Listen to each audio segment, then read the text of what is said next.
வங்காள விரிகுடாவில் இலங்கைக்கு தெற்காக தற்பொழுது காணப்படும் காற்று சுழற்சி காரணமாக இலங்கையின் வடக்கு மற்றும் கிழக்கு மாகாணங்களின் பல பகுதிகள் உட்பட்ட நாட்டின் பல்வேறு பகுதிகளுக்கும் தொடர்ச்சியாக அவ்வப்பொழுது மிதமானது முதல் கனமானது வரையான மழை கிடைத்து வருகின்றது.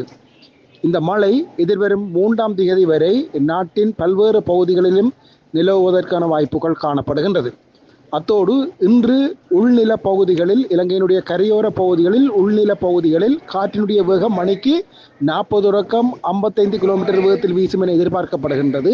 அதேபோல கடற்கரையோர பகுதிகளில் மணிக்கு 40 முதல் 60 கிலோமீட்டர் வேகத்தில் காற்று வீசும் என எதிர்பார்க்கப்படுகின்றது.